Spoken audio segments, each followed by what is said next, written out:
A paz do Senhor, meu irmão, minha irmã, em Cristo Jesus. Gostaria de falar sobre onde estão os profetas. 1 Coríntios 14, 39 nos diz: portanto, meus irmãos, procurai com zelo o dom de profetizar e não proibais o falar em outras línguas. A Bíblia nos fala de profetas, profetas de Deus, mas também de falsos profetas. Existe muita diferença entre um e outro, mas não desejo frisar aqui as diferenças, mas focar naquilo que também tem ocorrido, a falta de profetas de Deus, pois falsos profetas temos muitos por aí. As igrejas em geral têm banido ou impedido a muitos profetas e pessoas que possuem o dom da profecia de se manifestarem. Digo profeta, pois um profeta não precisa necessariamente de um dom da profecia ou de profecia para ser usado, mas Deus o usa em suas palavras e atos que pratica em nome do Senhor. Houve um tempo que as pessoas sabiam que havia profetas na igreja e algumas se aproximavam para ouvir a voz de Deus, pois seus corações eram voltados para o Senhor e mesmo que fossem repreendidas por alguma coisa, elas se sentiam gratas a Deus, pois haviam escutado a voz de Deus e sabiam que o Senhor se lembrava delas.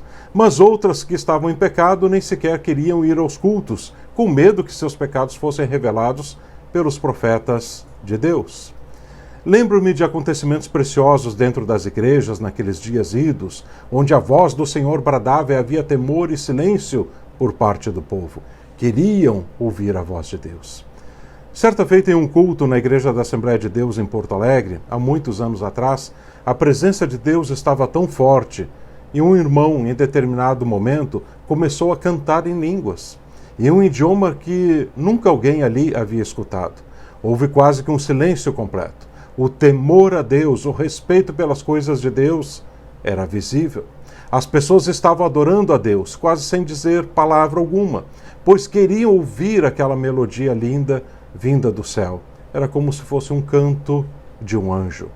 Uma manifestação espiritual estava se dando, algo tremendo estava acontecendo e não era emocionalismo barato, como muitas vezes se vê nas igrejas. Era a presença real do Espírito Santo, operando com liberdade em um culto a Deus.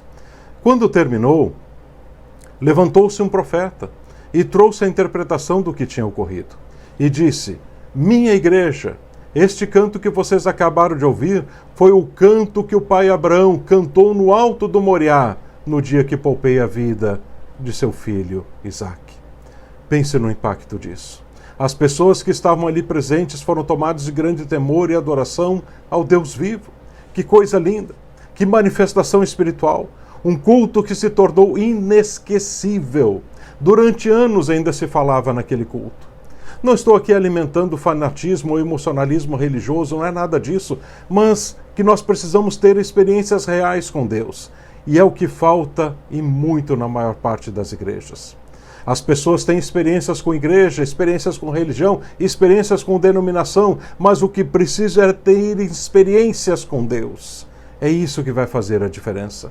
Precisam ver, ouvir e entender que Deus é real, que Ele não mudou, que a sua palavra é real, que o Senhor é o mesmo ontem, hoje e será para sempre, e que em Deus há uma rocha eterna que podemos nos firmar para todo sempre.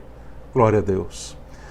Ao longo de meu ministério conheci alguns profetas de Deus, mudaram a minha vida, me fizeram ver coisas que jamais alcançaria se Deus não os tivesse usado naqueles dias.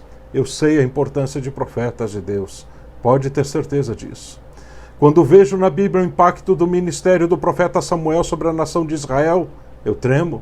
O ministério do profeta Isaías, que anteviu acontecimentos de centenas de anos e falava como se já tivesse acontecido.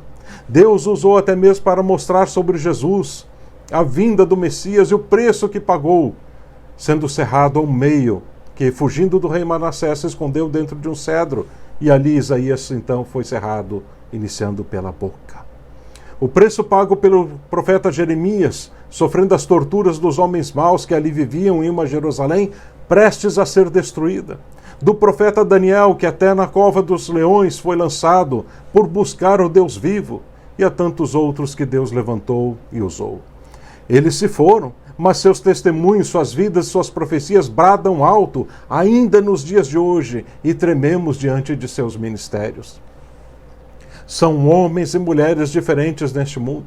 Eles não estão interessados em riquezas ou bens materiais, mas em serem porta-voz do Deus vivo. Não estão interessados em aplausos ou fama, mas sim dizer, assim diz o Senhor. Não buscam cargos nas igrejas ou posições sociais, pois Deus os exalta ao seu devido tempo, sem intervenção carnal. São homens e mulheres trabalhados no cadinho divino da aprovação e têm um testemunho em vida com Deus de forma singular. Através de Deus, eles veem o que está por vir. E porque veem o que está por vir, muitas vezes sofrem com suas visões e, por conseguinte, são perseguidos constantemente. Eles muitas vezes alertam ao povo dos acontecimentos futuros, sempre com uma mensagem, não criada por suas mentes, mas uma mensagem que vem queimando do céu para os seus ouvintes e que precisam entregar, ou então eles serão cobrados por Deus.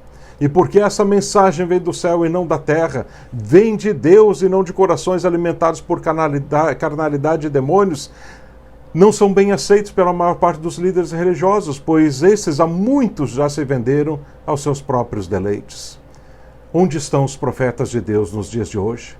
Lembro-me de testemunhos de profetas que anunciaram calamidades, inundações, terremotos, assim como também de como Deus usaria para seu povo fazer grandes obras. Houve um profeta de Deus em 1974 que, de passagem na cidade de Tubarão, em Santa Catarina, profetizou dentro da Igreja das Assembleias de Deus sobre uma grande inundação que iria chegar. Muitos duvidaram, mas ele apontou com o dedo até onde as águas chegariam no púlpito daquela igreja. E tal qual profetizou, tempo depois aconteceu. A pior inundação já vista na história daquela cidade. Corpos e destroços boiando por quilômetros rio abaixo. Praias ao redor ficaram cheias de entulhos e pedaços de corpos humanos e de animais. Quando depois de dias puderam entrar na igreja, lá estava a marca de barro, até onde as águas chegaram, e muitos se lembraram o que o profeta de Deus havia dito. Não brinque com as coisas de Deus e com os profetas de Deus. Esses são escolhidos do Senhor para uma missão e pagam, por causa disso, um preço muito alto.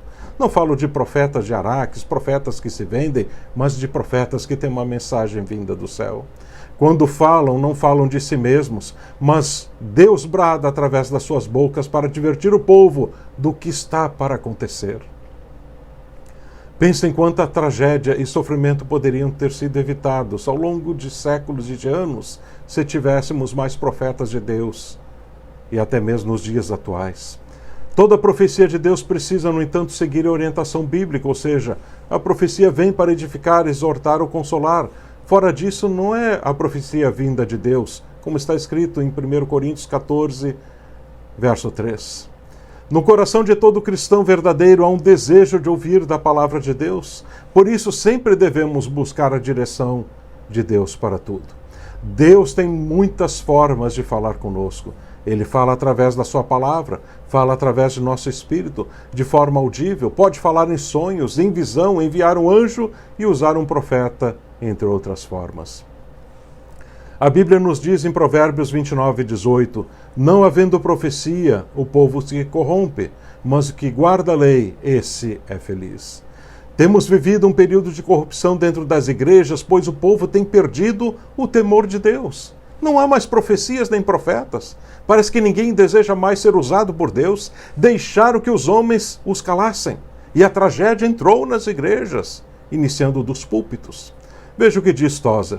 O povo de Deus voltou-se para as diversões do mundo, tentando espremer um pouco do suco delas para alívio dos seus corações áridos e destituídos de alegria. O evangelho em canções populares agora fornece a muitas pessoas a única alegria religiosa que elas conhecem.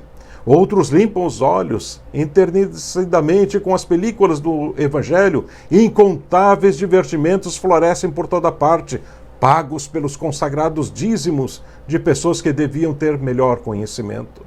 Os nossos mestres levaram embora o nosso direito de sermos felizes em Deus e o coração humano descarrega sua terrível vingança, indo para uma pilha de escória carnal, da qual a igreja evangélica não se recobrará tão cedo, e se é que vai algum dia se recobrar. Para multidões de cristãos professos hoje, o Espírito Santo não é uma necessidade. Aprender a alegrar o coração e aquecer as mãos noutros tipos de fogo. E vintenas de editores e vários graus de produtores estão engordando graças aos delitos deles. O coração humano capacitado por Deus para o santo prazer não deve permitir-se mais permanecer vítima do medo e do mau ensino. Cristo morreu por nossos corações e o Espírito Santo quer vir satisfazê-los. Imitemos Isaac e abramos os poços que os nossos pais cavaram e que foram tapados pelo inimigo. As águas estão ali frescas, doces e satisfatórias. Voltarão a brotar ao toque da nossa pá honesta. Quem vai começar a cavar? Deus ainda levanta profetas para exortar o povo, e sei que existem, mas são poucos, muito poucos. Que o Senhor tenha misericórdia desta geração. Deus te abençoe.